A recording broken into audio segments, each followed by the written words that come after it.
Today, we're going to be digging into some of the most controversial moments in Call of Duty history. Some of these you will remember, and some you'll be shocked by. Let's dive in.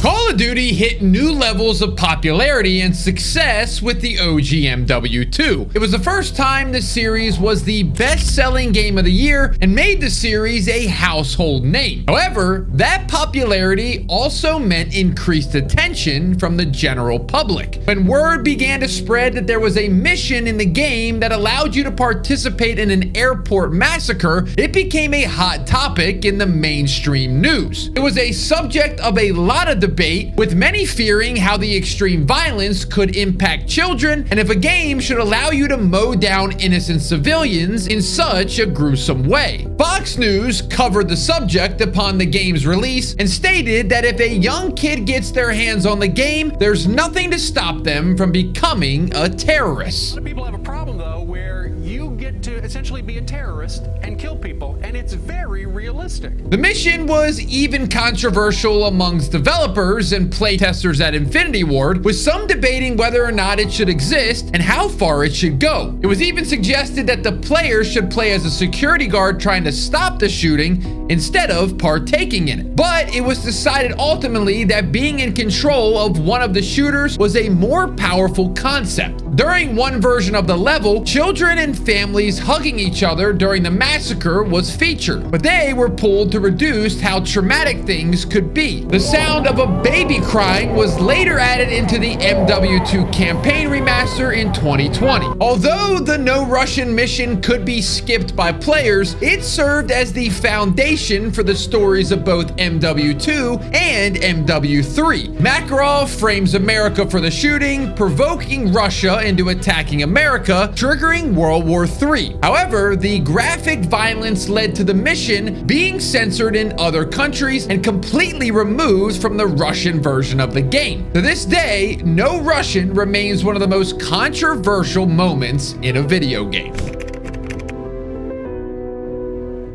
Now, No Russian wasn't the only controversial thing to happen during the release of MW2 in 2009. To promote the game, Phillies pitcher Cole Hamels did an in-game ad where he discussed how annoying it was to be killed by random grenades. He stated that anyone who spammed random grenades was a word for a cat. You get what I'm saying there. The ad ended with him being covered in Semtex grenades before being blown up. The thing that made this really controversial was a joke at the end of the ad about a made-up organization known as Fight Against Grenade Spam. When you shorten this into an acronym, it actually turns out to be quite a controversial word. The ad received a ton of backlash, and Activision scrambled to pull it from its social media channels. A few months later, Battlefield Bad Company 2 actually copied this ad with a similar version with Yankees pitcher CC Sabathia, using similar but less offensive acronyms at the end of the video. In March of 2010, in the middle of MW2's highly successful run, it was announced that Activision had fired Infinity Ward studio heads and founders Vince Zampella and Jason West for a breach of contract. Now, the two developers fired back with a lawsuit against Activision while also building a new studio known as Respawn Entertainment. A ton of developers left the studio to follow West and Zampella, eventually creating games like Titanfall. Now, those who stayed at Infinity Ward continued to finish DLC for MW2 and worked on MW3. However, due to the massive losses, Activision had to bring in Sledgehammer Games to help develop the game and ensure it would hit the shelves in 2011. The lawsuit between Activision and Zampella and West was eventually settled out of court in 2012, but the terms of the settlement have never been revealed. The firings were a devastating blow to Infinity Ward, and some see it as the reason for a decline in quality in future Call of Duty games, especially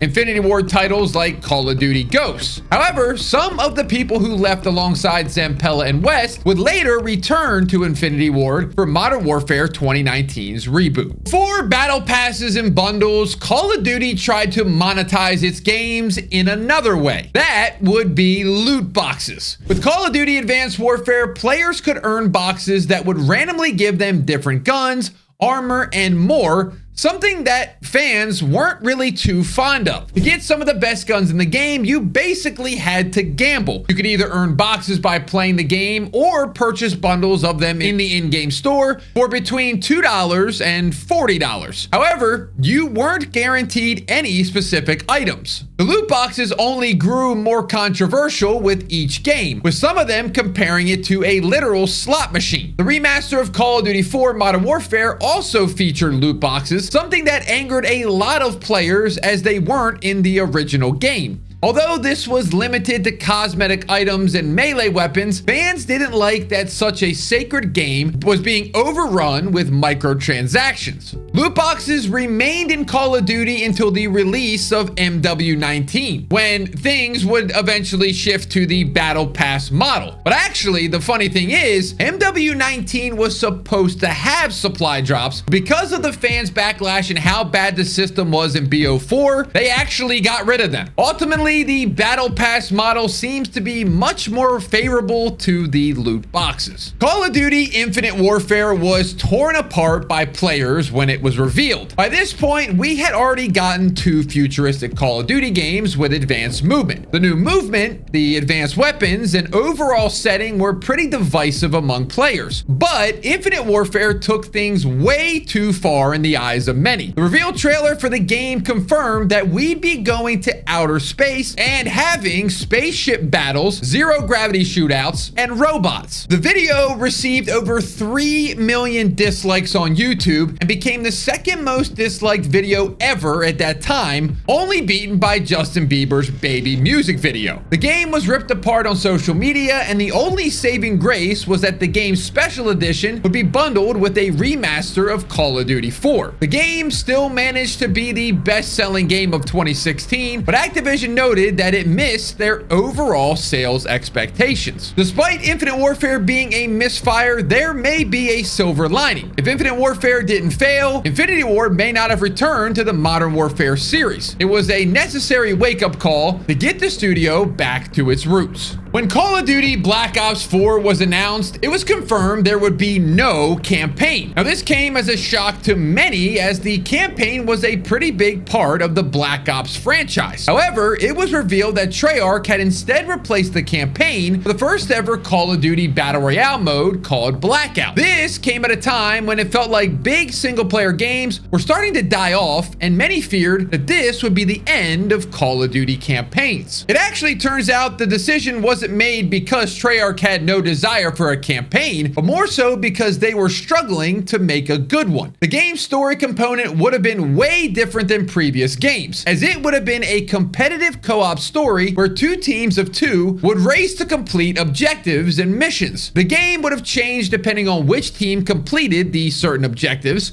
but Treyarch wasn't able to pull it off. So, like I said, instead, they pivoted to a Battle Royale mode for the 3rd mode. With all of that information, it seems like Blackout may have been the better call, but would you have wanted to try the canceled Black Ops 4 campaign? Let me know in the comments. The campaign for Call of Duty Modern Warfare is widely regarded to be one of the best in the series. It reinvented characters like Captain Price, immersed players in a gritty story, managed to pack a punch with dark moments like disturbing terrorist attacks. However, the campaign did also attract a lot of controversy. During the mission Highway of Death, Infinity Ward rewrote real-life history. The player is told that the Russians had bombed a bunch of civilians fleeing from a nearby town that was under siege. This was a real-life incident, but the bombing was actually done by America. Although the actual mission takes place in a fictional country, the incident being referenced is identical to the real-life one, even going as far as borrowing the name for it. Many saw this as an attempt to cover up a real-life war crime by America and pin it on a different country. This was an extremely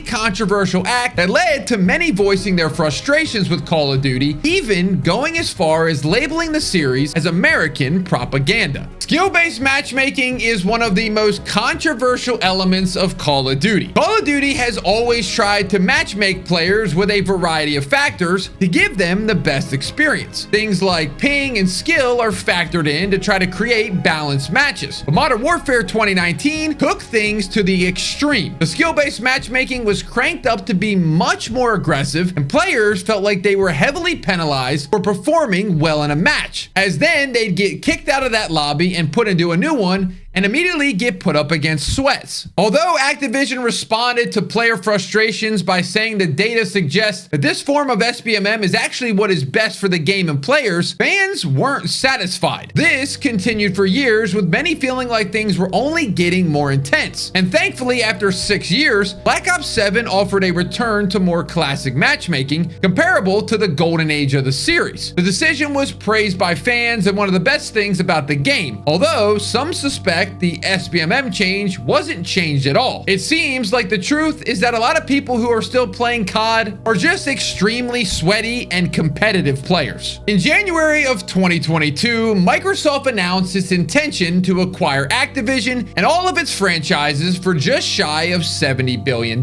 making it the biggest acquisition in gaming history. Immediately, fans began to fear that this would mean Call of Duty would become exclusive to Xbox. However, Microsoft made promises that not only would it not make the game exclusive, but it would end any timed exclusive content across any platforms as well. Still, fans were worried that even if this were true at first, Microsoft holds the power to change that at any moment and take Call of Duty away from PlayStation if it wants to. Eventually, Microsoft would sign legally binding contracts with PlayStation, Steam, and Nintendo, where they promised to bring Call of Duty to these platforms for at least a decade. The big benefit of this deal was for Microsoft being able to offer Call of Duty through Xbox Game Pass. It seemed like a great idea on paper, but it has backfired in many ways. Microsoft's acquisition didn't help the company grow, and in fact, it caused sales and revenue for Call of Duty to drop significantly. Microsoft reportedly lost as much as $300 million